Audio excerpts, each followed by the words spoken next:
Bienvenidos a una sesión más. Esta sesión, como les dije, empezábamos con nuestra vanguardia, que algunos han llamado la otra vanguardia, no para referirnos a nosotros, sino una vanguardia que es a veces periferia dentro de la periferia.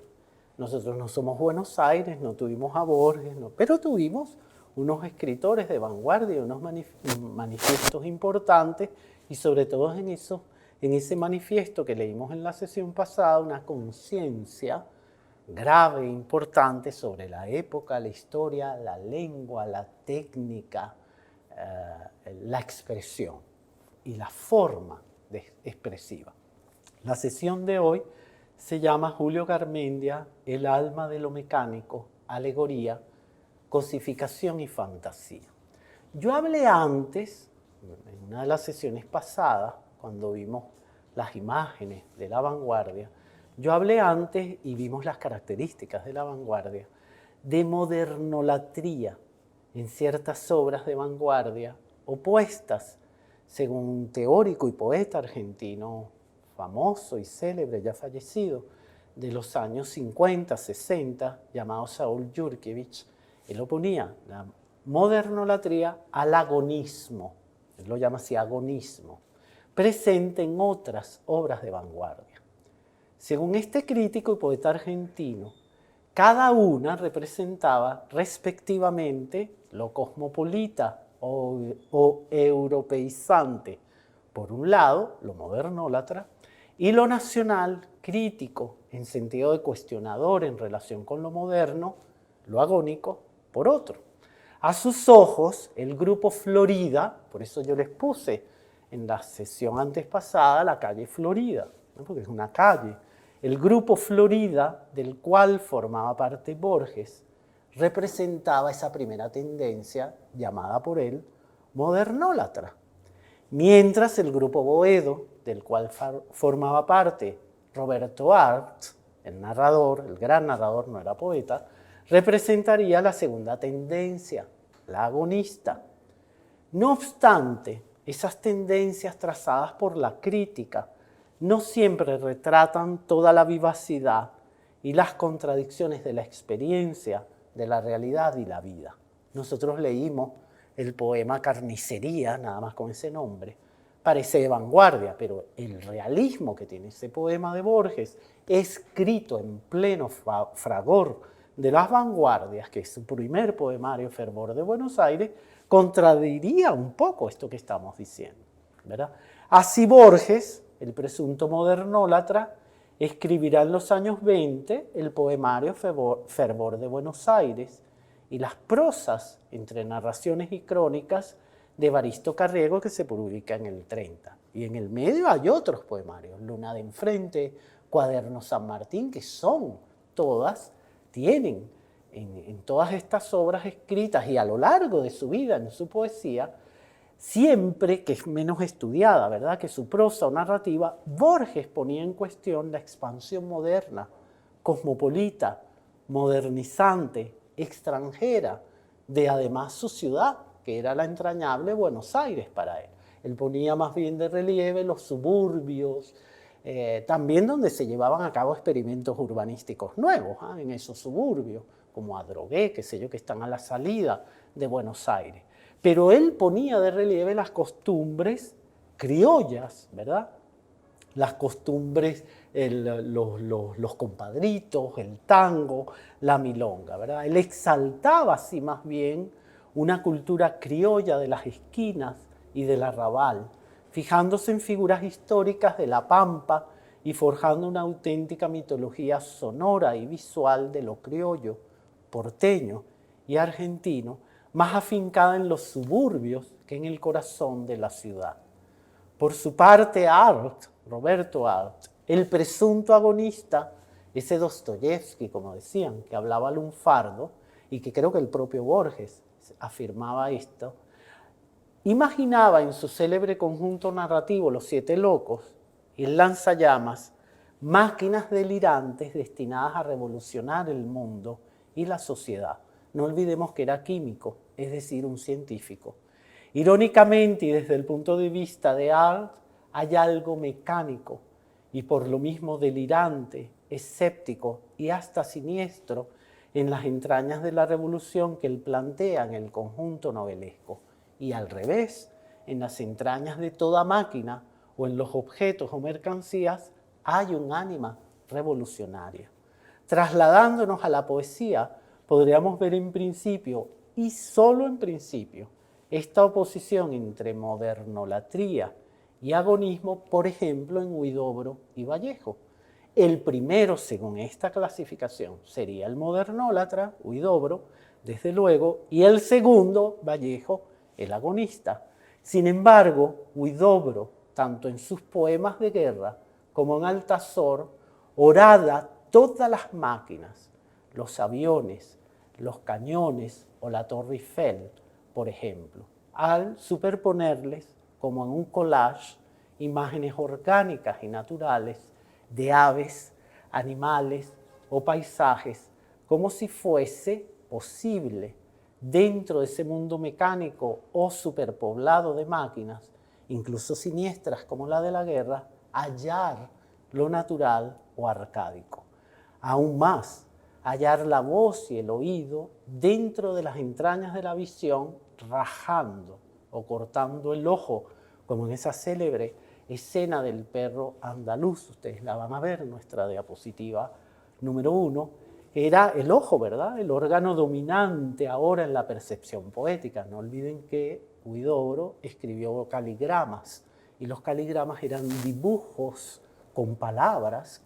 Los versos no son realmente versos, sino líneas de palabras. Aquí se lleva al máximo eso de las texturas y las auras, ¿no? Se vuelve aura la palabra, una estructura que se evapora en el aura de una figura que es un molino, o que es el amanecer, o que es un alba, o un río, un paisaje, ¿verdad? Entonces el ojo se vuelve el que lee poesía. Yo no puedo leer un poema como El Molino de Huidobro sin verlo, porque me voy a perder justamente la gracia o el aura del poema. Me voy a perder también el aura del objeto allí representado, que está dibujado literalmente y simbólicamente con las palabras. Bueno, ese órgano dominante, paralelamente en una película de la época, el célebre Perro Andaluz, escrito y dirigido por Buñuel y Dalí, tiene esa escena emblemática que ustedes van a ver en la diapositiva, o están viendo en la diapositiva número 1, donde el protagonista le corta el ojo a la amada, el medio del ojo a la amada. Y Vallejo, de su lado, en el primer poemario de su libro quizás más vanguardista y del que se están cumpliendo justamente este año 100 años, Trilce, se publicó en 1922, alude a un artefacto del presidio, la letrina, casi como el urinario de Marcel Duchamp. ¿Recuerdan el urinario de Marcel Duchamp? Lo vamos a ver más adelante en otra sesión, ¿verdad? Veamos ahora y leamos ahora, un poco por encimita, el poema número 1 de Trilce, al que estoy haciendo alusión por la letrina. Dice así: ¿quién hace tanta bulla y ni deja testar las islas que van quedando? Un poco más de consideración en cuanto será tarde, temprano, y se aquilatará mejor el guano, la simple calabrina tesoria que brinda sin querer en el insular corazón salobre alcatraz a cada hialoidea agrupada.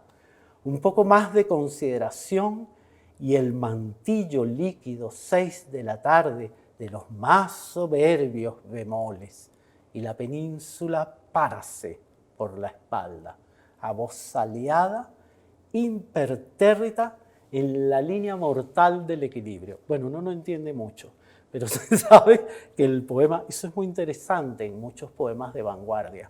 Vallejo es un poeta que se lo ha asociado a lo popular, a la masa, no a lo popular, a la masa, y Borges a lo elitesco. Pero nosotros podemos leer Carnicería y entendemos todo. Y leemos La Rosa de Fervor de Buenos Aires, más o menos contemporáneo a esto, y entendemos todo. Pero leemos a este poeta, su poesía, de Trilce por lo menos, y no entendemos casi nada. Sin embargo, sabemos que el poema hacía evocaba el acto de evacuar de los presos. Él estuvo preso en Trujillo y evocaba este poema, ese acto de evacuar que estaba sometido a una mecánica rutinaria por parte del régimen carcelario. Y fíjense que en el poema es exaltado sonoramente. ¿Quién hace tanta bulla? Se refiere a los más soberbios bemoles. También alude a las cualidades de fertilidad, que sin duda alguna están en el estiércol, pero a lo claro, vítreo, donde eso no se halla. Es decir, el poema es bello, pero en realidad no es que es máscara, pero es casi que una belleza irónica en torno a uno de los actos más feos de todo lo humano, que es el defecar, ¿verdad? El poema es un acto sobre la defecación y sobre el acto mecánico cotidiano y la mecánica rutinaria en la cárcel que había en este acto de la defecación por parte de los presos, que hacían como una suerte de máquina, ¿no? en la cárcel, en el régimen carcelario. Toda esta suspensión, cuando no crítica abierta a lo mecánico como fuente de explotación y cosificación de lo humano, no dejaba de ser al mismo tiempo mitificación y consagración del mundo mecánico, de sus formas, sus sonidos, como entraña ahora mismo del paisaje moderno, industrial. Antes de entrar de lleno en la narrativa de Julio Garmendia, quisiera mirar junto con ustedes unas imágenes. No olvidemos que ustedes son, o quieren ser, o queremos ser narradores. Y tanto poetas como narradores viven, escuchan y trabajan fundamentalmente con las imágenes. Estas, y en el caso de ustedes la lengua, porque es escrito, son también su medio de conocimiento. Ellos fundan lo que Lezama Lima llamaba el reino de la imagen. Veamos un poco ese reino antes de entrar de lleno en el de Garmendia. Vamos a ver esa aura de los objetos al que estoy tratando de hacer referencia aquí. Esta es la famosa rueda de bicicleta de Duchamp, Marcel Duchamp y sus ready-made, los objetos ya listos. Él también los llamó encontrados, de 1903. Una rueda de bicicleta, fíjense a la izquierda, tiene una aura distinta, no tiene sombra. El de la derecha, en el mismo taburete, le pega la luz y tiene una proyección en la pared, es más obra, incluso tiene otra aura. O sea, esa rueda de bicicleta que es hecha para rodar en una bicicleta industrial reproducible, recuerden que yo les dije la época de la vanguardia, ¿verdad? El conflicto político, lo virtual, la reproductibilidad, ¿verdad? Que eran elementos propios, ¿no? De la época. Les puse este objeto para que vean un poco la consagración o la creación de aura a un objeto a través de la pérdida de su uso originario, el uso práctico de la bicicleta, para tener otro uso simbólico, estético, que a través de este objeto desechado por la sociedad. Esto es aún más fuerte en este objeto, que es un urinario. Yo les dije como la letrina en el poema de Vallejo, ¿verdad? Este es el urinario, se le adjudica a Duchamp, porque Duchamp después lo reprodujo, lo hizo por encargo. Pero en realidad el ready-made por primera vez estuvo firmado, y ahí lo ven en esta diapositiva, la número 5, por R. Muth. R. Muth era en realidad una condesa, una baronesa, alemana, que envió para una exposición Dada este objeto listo, hecho. Y al ponerlo en la exposición, Duchamp decía sí, y hay que aceptarla porque es una obra de arte ya expuesta, o en proceso de ser expuesto y contemplado por los espectadores. Finalmente no fue aceptado y ella no concurrió a la exposición, pero después, como se lo atribuyeron a Duchamp, a él le encargaron que hiciera varias y él las hizo. Esta figura en la diapositiva 6 es otra vez Duchamp, peine de acero y estuche de madera, de 1916. La anterior era de 1917. La de la bicicleta es de 1913. Estamos en los albores y durante la Primera Guerra Mundial.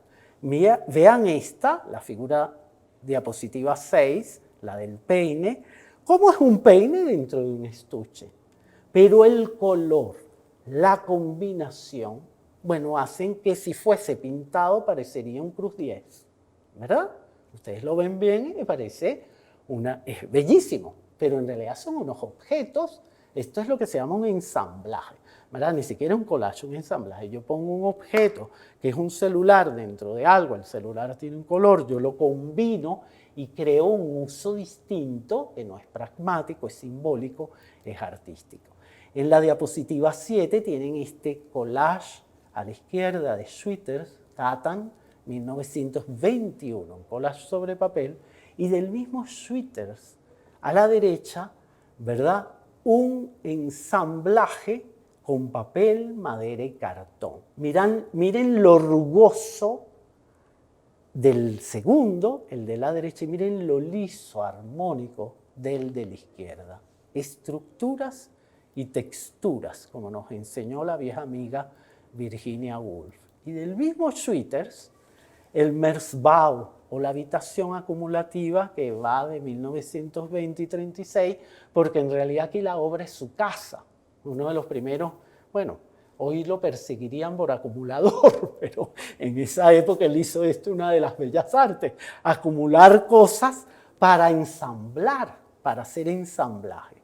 Y tienen a la derecha de esta imagen, en la diapositiva número 8, esta frase del propio Schwitters. La gran guerra ha terminado, la primera guerra, en cierto modo el mundo está en ruinas. Así pues, recojo sus fragmentos, construyo una nueva realidad. Guarden esta frase, porque yo creo que esto nos toca a todos nosotros, seamos artistas o no. Yo no soy artista, yo soy el profesor. Ustedes que escriben, vean cómo no sé si la gran guerra, pero hay algo ruinoso en nuestro contexto, hay algo fragmentado, estrellado en nuestro contexto, y la conciencia también se nos estrella, y tenemos que recoger esos fragmentos y construir una nueva realidad. Esto es lo que hizo en realidad todo intelectual, todo artista, todo creador de la vanguardia, ¿verdad? Hago este largo introito para decir lo mismo de la obra de Julio Garmendia. Sus relatos, en gran medida, no son sino la búsqueda del alma de lo mecánico, de lo artificial, y de la misma forma podemos debemos leerla desde dos puntos de vista simultáneos, como cuestionamiento o crítica a un mundo cosificado, alienante, mecanizado, por un lado, y por otro, como consagración o dador de aura de eso o a eso que está desmontando o cuestionando la máquina, lo artificial.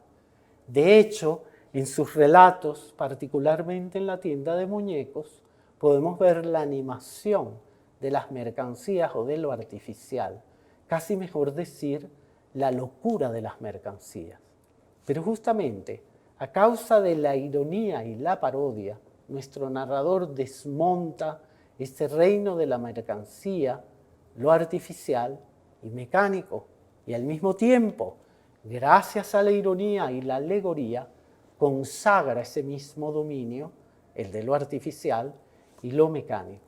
De este modo, en sus relatos, a menudo hallamos el dominio de lo familiar y tribal, quizás un remanente del mundo rural, debajo o por encima, en algunas ocasiones, del mundo urbano. En sus narraciones encontramos una recreación del mundo patriarcal y del orden. Pero antes de leer ese primer párrafo de la tienda de muñecos, yo quería que viéramos la Caracas de la época de Garmendia. Una Caracas que pareciera en las fotos, porque bueno, no la podemos tener de primera mano, de experiencia, sin vidrieras, sin rascacielos. Y yo me pregunto, ¿y las mercancías? ¿Y el aura de las mercancías que podemos ver? ¿Cómo recreamos o creamos o encontramos o revelamos el aura de los objetos si no están expuestos como en las vidrieras de Berlín, de Viena, de París, de Nueva York, de Madrid, ¿verdad? ¿Cómo era Caracas en esa época? En la diapositiva 10 tienen una imagen del centro de Caracas, yo creo que esto es cerca del Palacio de las Academias, en los años 20. Miren el tranvía, gente, no podemos decir que es un pueblo, ¿verdad? Es una ciudad moderna. Luego tenemos en la diapositiva 11 el Hotel Majestic, que era como un emblema de la Caracas moderna, liberal, burguesa, que fue inaugurado en el 30, si no me equivoco. El Hotel Majestic en el centro de Caracas. Todas estas imágenes que les estoy presentando tienen el carro, el movimiento, el lujo, un poco el glamour de Caracas en los años 20. Esta otra foto, la número 12, la diapositiva 12, es de la esquina Doctor Paula San Jacinto. Y miren, una cosa señorial, llena de carros convertibles. El carro era carísimo en esa época. Y en la diapositiva 11, otra vez el automóvil, en esta foto hecha en Caracas, parada de taxis frente a Villa Santa Inés, de 1930, ¿verdad? En la siguiente, la diapositiva 14, la parroquia Altagracia, 1940, que estamos ya como en el límite de nuestro tiempo que nos ocupa, ¿verdad? Aquí ya, si seguimos más adelante, ya termina la Segunda Guerra y entramos como a otro periodo. Pero fíjense que en todas estas domina una ciudad un poco chata, sin grandes edificios como el que vimos en Sao Paulo o como los que había en la calle Florida de Buenos Aires, una ciudad un poco chata, pero atravesada por la velocidad y el movimiento de los automóviles. Pero también por esto, recuas de mulas. Esta es Caracas en los años 20, lecheros, de Traposo a San Jacinto. Estas son mercancías, ¿eh? Estos son vendedores de leche. Lo que llevan ahí es la leche. No había supermercados, había el mercado y el vendedor ambulante. Esto nos dice mucho de la relación del hombre con la vidriera, que es tan cara en las ciudades modernas, burguesas, ya desde Baudelaire, ¿verdad? Los pasajes de París, los pasajes de Viena, en Londres también había estos pasajes comerciales que entran un poco más tarde. Fíjense, la mercancía, ¿dónde está? Bueno, va en la recua de la mula, ¿verdad? Pero era todo así. Esa es la diapositiva 15, ¿verdad? Los lecheros de Traposos a San Jacinto. Pero en la diapositiva 16 tienen un almacén. Había los almacenes americanos. Yo no encontré una buena foto para los almacenes americanos. Pero era una tienda con ventanales y se veían allí las mercancías. Caracas, años 20, tiendas y almacenes Juan Arteaga. Y aquí tienen unos tenderos, los mostradores y las mercancías, un poco como una pulpería. O sea, hay que entender que no es Viena, no es París, pero tiene la exposición de la mercancía, es la tienda, la relación del hombre con la mercancía, la propiedad, la venta, el consumo, el dinero, lo propio del mundo moderno, ¿no es verdad? En la diapositiva 16 tienen una cervecería, la Iberia. A mí esta es de 1920 también. A mí esto siempre me ha llamado la atención por un párrafo con la que empieza una obra que deberíamos tal vez leer aquí, no nos da tiempo, porque sería otra sesión más, que es la de Teresa de la Parra. Cuando María Eugenia Alonso en Ifigenia llega a Caracas, ella que viene de París, que allí sí que hay de todo, ella le llama la atención la pobreza de la ciudad, la arquitectura de la ciudad. Ella habla del agobio que le produce el valle, pero además los hilos de teléfono, que son como los cables, ¿no? y que se siente ofuscada. Pero ella dice, pero el milagro es de las puertas para adentro. Yo no sé si había vidrieras y tantos almacenes para contemplar y para ver y que se recreara ese mundo del aura del objeto, pero en las cervecerías adentro, allí como que sí se batía el cobre. Allí como que sí había vida moderna, urbana, como en Viena, como en París, como en Nueva York. Bueno, y la fachada de la cervecería, yo quisiera ir ahorita a una cervecería así como esta que está aquí retratada. O esta otra en la diapositiva 18, que se llama Cervecería Doncella, cervecería reseñada. ¿Ah?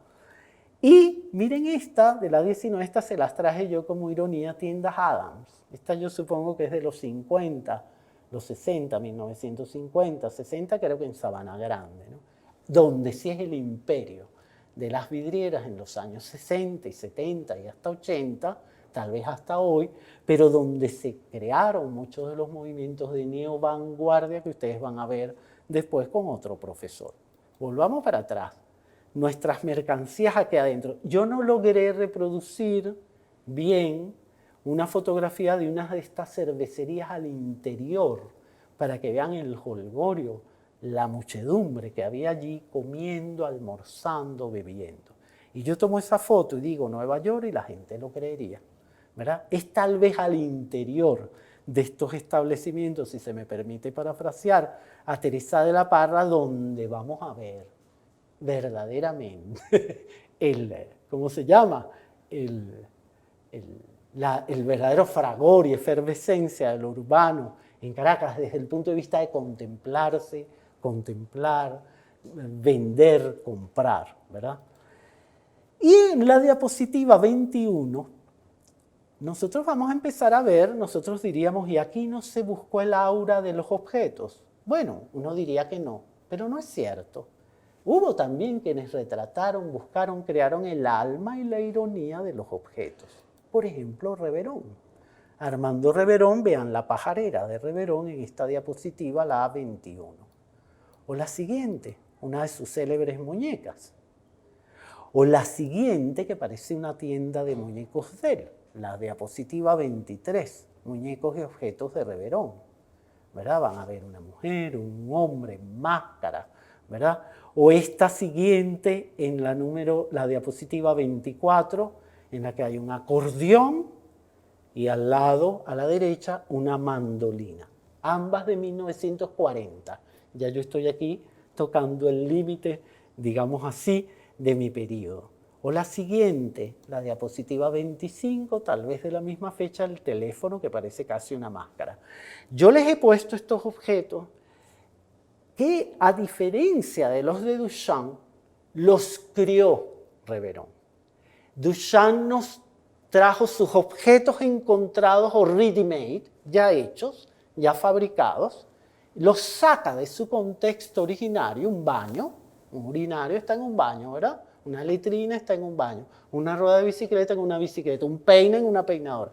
La saca, la coloca en otro contexto y se semantizan, vamos a decir así. Yo prefiero la palabra recobran o encuentran o se les superpone un aura que no tenían debido a la pérdida del uso en la vida cotidiana y a la ganancia de un uso simbólico diferente, contracultural y hasta contraartístico. Pero ya están hechos. Y el uso está desarraigado del uso, el uso simbólico, está desprendido del uso pragmático cotidiano. Aquí es al revés. Es un teléfono que parece que funcionara. Él crió con papel maché, con chapas, con hierro, con materiales de desecho. Él hizo ensamblajes, porque son técnicamente hablando ensamblajes, pero él recreó objetos inútiles. O sea, una guitarra que no suena, un acordeón que no suena, un teléfono que no comunica. Fíjense, fue su manera de crear su vidriera. No es verdad que no hubo la creación o la búsqueda del aura de los objetos, la acumulación, como en el caso de Schwitter. Fue diferente y sí lo hubo. Reverón lo hizo por nosotros. Ahora sí podemos leer el primer párrafo de la tienda de muñecos. Esta es la diapositiva número 26. Dice así.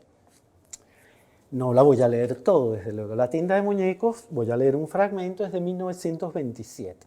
Dice, no tengo suficiente filosofía para remontarme a las especulaciones elevadas del pensamiento. Esto explica mis asuntos banales y por qué trato ahora de encerrar en breves líneas la historia, si así puede llamarse, de la vieja tienda de muñecos de mi abuelo, que después pasó a manos de mi padrino y de las de este a las mías, ¿no? Lo que les explicaba de lo tribal, de lo familiar, lo tribal. El mismo dominio de autoridad que reina o reinaba, tanto en el círculo familiar como en el social, lo podemos ver en estos relatos. Todo bajo la órbita de la familia y lo paternal. De esta manera se perpetuaba el orden en la figura del padre y la ley, el honor, la guerra y la religión. El relato narra alegóricamente el enfrentamiento entre estos dos órdenes, el paternal o antiguo, de origen rural, y el de lo nuevo, encarnado en el más joven y citadino. De hecho, se narra algo más profundo y que muestra bien un elemento que nos puede servir para, vamos a decir así, medir, entre comillas, si es que esto vale la pena, medir el grado de modernidad, urbanidad, saber y cultura moderna de un espacio, de una ciudad, una sociedad o una nación.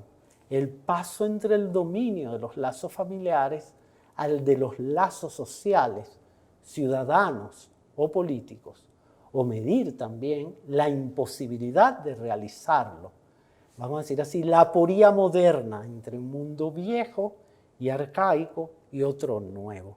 A veces eso es un mal paso. Hay ciudades y culturas donde ese paso no se termina de dar o se da, pero literalmente como un mal paso. A veces eso es una riqueza. Del mismo lado, la obra de Julio Garmendia disolvía la figura del sujeto en sus narraciones. Nos trazaba un trayecto entre el sujeto criollo y la alteridad. Pensemos en un relato como El difunto yo, una narración donde el sujeto sale a perseguir su alter ego, sale a buscarlo por la ciudad, su otro. De este modo entraban en escena, junto al hombre criollo, reconocible y distinguido de la ciudad, padres, jefes o dueños de comercio. Junto con ellos entraban hombres más comunes, ordinarios. Yo los llamaría, bueno, no yo, héroes inconsecuentes, como los denominó el brasileño Mário de Andrade, que era un poeta, como les dije, pero también un gran narrador, como él llamaba al héroe de las novelas nuevas o vanguardistas. Vamos a leer en la siguiente diapositiva un fragmento del cuento ficticio que pertenece al libro Tienda de Muñecos y que es más o menos de la misma época, el año 27.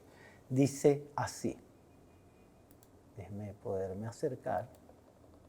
Vamos a leer un fragmento nada más. Hubo un tiempo en que los héroes de historia, miren esto y la coincidencia con lo que decía Mário de Andrade, el héroe moderno, el protagonista de las narraciones modernas, que él los llamaba perezosos, inconsecuentes, como truncados, fracasados. Hubo un tiempo en que los héroes de historias éramos todos perfectos y felices, al extremo de ser completamente inverosímiles. Un héroe que lleva todo a término es el más irreal en realidad. Un día vino en que quisimos correr tierras, buscar las aventuras y tentar la fortuna. Y andando y desandando de entonces acá, así hemos venido a ser los descompuestos sujetos que ahora somos, los héroes inconsecuentes, de los que hablaba Mário de Andrade, que hemos dado en el absurdo de no ser absolutamente ficticios y de extraordinarios y sobrenaturales que éramos, nos hemos vuelto verosímiles y aún verídicos y hasta reales. Extravagancia, aberración, dice él, ¿verdad? Creo que es de los pocos narradores, él los llamó, Salvador Garmendia, Mário de Andrade inconsecuentes, él los llamó verosímiles, verídicos y hasta reales. Los llamó irónicamente así, ¿verdad? Creo que es de los pocos narradores venezolanos que miró sin complejos al hombre mediano, caraqueño, mediocre, sin pretensiones ni épicas trascendentalistas, propios de la clase media. Más aún, fue uno de los pocos, Julio Garmendia, que en su época contempló al hombre de la clase media como un héroe inconsecuente, pero con sueños, con fantasías, con problemas, Y de verdad, este héroe inconsecuente pero soñador, fantasioso, para lo mejor y lo peor, lo volveremos a encontrar en las narraciones del otro Garmendia, de Salvador. Lean y vean cómo ha repercutido en él esta noción de héroe que inauguraba, digo yo, entre nosotros narraciones como las de Julio Garmendia. Lean de Salvador Garmendia los habitantes, los pequeños seres. La obra de Julio Garmendia puede ser leída como una alegoría de la sociedad. En La tienda y sus otros relatos, en La tienda de muñecos y sus otros relatos, siempre encontramos una transposición de la sociedad, sus clases y luchas, las jerarquías, el poder, la autoridad, sus rebeliones. Si la alegoría, como recurso retórico, fue rechazada en general por los románticos, pues ella representaba algo general y moral, la ambición, la envidia, la fortuna. En la vanguardia parece ser retomada, en algunos casos porque le permitía al escritor, de una manera encarnada y muy concreta, mostrar justamente el cuerpo real, no realista, pero el cuerpo real, a veces distorsionado o deformado de valores, de ideas, de abstracciones, ahora vistas como realidades palpables, materiales. Recuerden el poema de la sesión pasada de Borges, Carnicería, ¿verdad?